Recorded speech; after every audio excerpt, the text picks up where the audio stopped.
نحمدہ و نصلی علی رسولہ الکریم اما بعد فبسم اللہ الرحمن الرحیم۔ 9ویں پارے کی ابتدا کے اندر اللہ رب العزت نے حضرت شعیب علیہ السلام کا تذکرہ کیا کہ حضرت شعیب علیہ السلام کو ان کی قوم نے یہ دھمکی دی کہ اگر آپ ہماری ملت کو اختیار نہیں کرتے، ہمارے طور طریقوں کو اختیار نہیں کرتے، ہماری آپ تردید کرتے ہیں تو ہم آپ کو اور آپ کے خاندان کو اپنے قبیلے سے، اپنے علاقے سے نکال دیں گے۔ اللہ رب العزت نے حضرت شعیب علیہ السلام کی قوم کی سرکشی کو دیکھتے ہوئے ان کے اوپر زلزلے کا عذاب مسلط کیا اور جس عذاب کی وجہ سے وہ ہلاک ہو گئے۔ دستور خداوندی بھی ہے کہ اللہ رب العزت قوموں کو آزماتے ہیں۔ جب ان کے پاس نبی آتا ہے تو کبھی قوم کو فقر و فاقے سے آزماتے ہیں، کبھی سہولت اور مال کی وسعت سے اللہ رب العزت آزماتے ہیں۔ اس کے بعد حضرت موسیٰ علیہ السلام کا تذکرہ ہے کہ حضرت موسیٰ علیہ السلام کا فرعون کے ساتھ کیا مکالمہ ہوا تھا۔ حضرت موسیٰ علیہ السلام کو اللہ رب العزت نے دو بڑے معجزات عطا فرمائے، جن میں سے ایک عصا تھا کہ جب اس کو پھینکتے تھے تو وہ سانپ بن جایا کرتا تھا، اور دوسرا ید بیضا یعنی چمکتا ہوا ہاتھ، کہ اپنے ہاتھ کو جب وہ بغل کے نیچے ڈال کے نکالتے تھے تو وہ چمکتا ہوا نکلتا تھا۔ جب موسیٰ علیہ السلام نے اپنے معجزات دکھائے تو فرعون نے موسیٰ علیہ السلام کے مقابلے میں سارے ملک کے جادوگروں کو جمع کیا اور موسیٰ علیہ السلام کے مقابلے میں پیش کر دیا۔ اللہ تعالیٰ نے حضرت موسیٰ علیہ السلام کو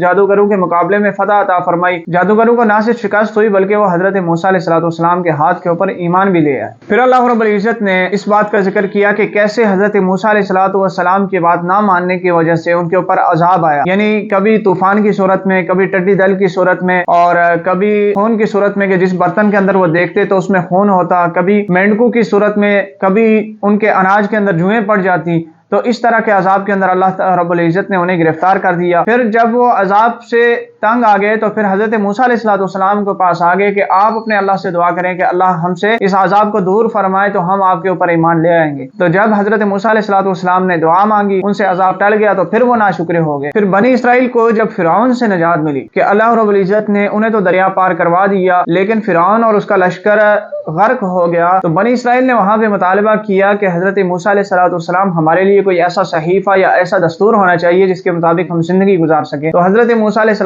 السلام اللہ رب العزت سے ہم کلام ہوئے، کوہ طور کے اوپر گئے۔ اللہ رب العزت نے انہیں حکم دیا 40 راتوں کا، یعنی 10 کا اضافہ کرتے ہوئے 40 راتوں کا، کہ آپ 40 راتیں یہاں گزاریں۔ حضرت ہارون علیہ السلام کو چھوڑ کے گئے تھے، لیکن قوم نے بچڑا بنا کے اس کی عبادت شروع کر دی، تو اللہ رب العزت نے ان کی شرک کی وجہ سے انہیں دنیا میں بھی ذلیل کر دیا اور آخرت میں بھی ان کے لیے عذاب مقرر کر دیا۔ پھر رسول اللہ صلی اللہ علیہ وسلم کے اوصاف کو بیان کیا کہ رسول اللہ صلی اللہ علیہ وسلم اللہ کے نبی ہیں، صاحب شریعت ہیں، امی ہیں، یعنی دنیا میں ان کا کوئی استاد نہیں ہے، ان کا استاد براہ راست اللہ رب العزت ہیں۔ ان کو جو تعلیمات دی گئی ہیں وہ وحی کی تعلیمات ہیں، اور اس کے ساتھ ہی یہ بھی بتایا گیا کہ آپ صلی اللہ علیہ وسلم کا مقام و مرتبہ اتنا ہے کہ اس سے پہلے بھی آسمانی کتب یعنی تورات اور انجیل کے اندر آپ صلی اللہ علیہ وسلم کا ذکر ہمیں ملتا ہے، آپ صلی اللہ علیہ وسلم کے اوصاف۔ پھر اس کے ساتھ ہی آپ صلی اللہ علیہ وسلم کی ختم نبوت کے بارے میں اللہ رب العزت نے فرمایا کہ آپ صلی اللہ علیہ وسلم کو تمام جہان والوں کے لیے نبی بنا کے بھیجا ہے، یعنی قیامت تک آنے والے جتنے بھی انسان ہیں ان کے لیے جو نبی ہیں وہ ہمارے پیارے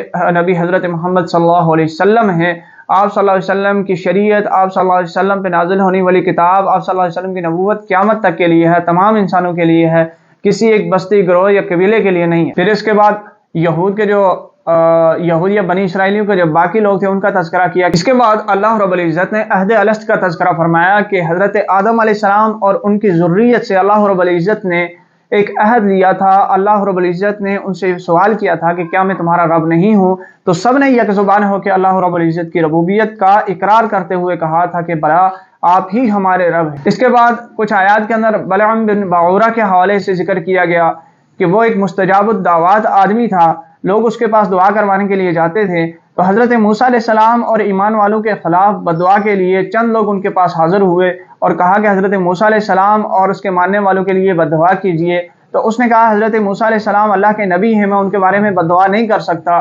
پھر جب ان لوگوں نے بلعام بن باعورہ کو رشوت دی، مال دیا، تو مال کی لالچ میں اس نے حضرت موسیٰ علیہ السلام کے خلاف بددعا کی، اور خدا کی قدرت کے جیسے ہی اس نے حضرت موسیٰ علیہ السلام کے خلاف بددعا کرنا چاہی تو اس کے منہ سے الفاظ جائے موسیٰ علیہ السلام کے اس کے اپنے حق میں اور اپنی قوم کے حق میں قبول ہوئی، اور اس کی زبان لٹک کے اس کے سینے تک آ گئی، اور اللہ رب العزت نے قیامت تک کے لیے اسے نشان عبرت بنا دیا۔ پھر اللہ رب العزت نے اپنی صفات کو بیان کیا کہ اللہ رب العزت ہی عالم الغیب ہیں، کوئی آدمی نفع نقصان کا مالک نہیں۔ آپ صلی اللہ علیہ وسلم سے فرمایا کہ آپ خود کہہ دیجئے کہ میں اپنے حق میں اتنے ہی نفع اور نقصان کا مالک ہوں کہ جتنا اللہ رب العزت نے مجھے اختیار دیا۔ اس کے ساتھ اللہ رب العزت کا یہ بھی حکم ہے کہ جب قرآن پڑھا جائے تو خاموشی کے ساتھ، توجہ کے ساتھ اسے سنا جائے۔ اس کے بعد سورہ انفال کا تذکرہ ہے۔ انفال نفل کی جمع ہے، نفل زائد چیز کو کہتے ہیں، یہاں اس سے مراد مال غنیمت ہے۔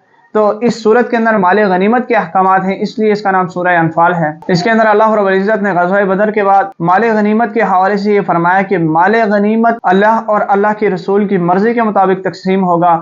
مال غنیمت کے اوپر اللہ اور اللہ کے رسول کا حق ہے۔ اس کے ساتھ مومنین کے اوصاف کو بیان کیا کہ مومنوں کے سامنے جب اللہ کا تذکرہ ہوتا ہے تو وہ سہم جاتے ہیں، وہ ڈر جاتے ہیں، اور جب اللہ کی آیتیں ان کے سامنے پڑھ کے سنائی جاتی ہیں تو وہ ان کے ایمان بڑھ جاتے ہیں اور وہ اللہ کے اوپر توکل کرنے والے ہیں، اللہ کے اوپر ان کو بھروسہ۔ پھر غزوہ بدر کی اللہ رب العزت نے چند کیفیات کو بیان کیا۔ اس کے بعد اللہ رب العزت نے جنگ میں کچھ اصول اور دستور کا تذکرہ کیا کہ جنگ کے اندر مومنوں کو کن چیزوں کا اہتمام کرنا چاہیے۔ مومنوں کا یقین، ایمان، توکل اللہ رب العزت پہ ہونا چاہیے۔ مومنین اللہ اور اس کے رسول کی اطاعت کریں۔ مومنین جب کفار کے مقابلے میں جنگ کے لیے جائیں تو ہرگز کسی کو یہ اجازت نہیں ہے کہ وہ پیٹھ پھیر سکے۔ اس کے بعد اللہ رب العزت نے آخر میں کفار کو یہ ترغیب دی ہے کہ اگر تم اب بھی باز آ جاتے ہو، اپنے پہلے والی کفر کی زندگی سے باز آ جاتے ہو تو اللہ رب العزت تمہارے پچھلے تمام گناہ معاف فرما دیں گے۔ لیکن اگر تم باز نہ آئے اور اپنی سرکشی کے اوپر برقرار رہے تو اللہ رب العزت تمہیں عذاب کے اندر گرفتار کر دیں گے۔ تمہارے لیے اس دنیا میں بھی ذلت ہوگی، آخرت میں بھی اللہ رب العزت تمہارے لیے ذلت کو مقدر فرما دیں گے اور تمہارے لیے دردناک عذاب ہے۔ اللہ پاک جو کچھ کہا سنا اس پہ عمل کی توفیق عطا فرمائے۔